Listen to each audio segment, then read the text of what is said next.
रात के 2 बज रहे हैं गाइस।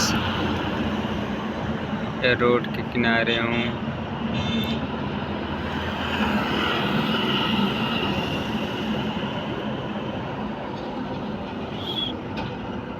अभी तो ये रोड सुनसान हो चुका है, देखेंगे आप चारों तरफ हक्का बक्का डन।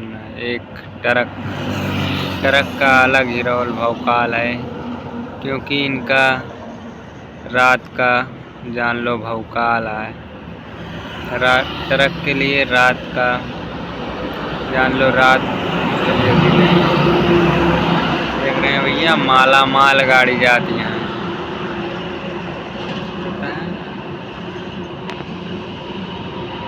मनई कमीना है ना भैया ये दुनिया में, जहाँ जहाँ पर नए नए मनई मिली हैं या साए निकलता है ये किताब है।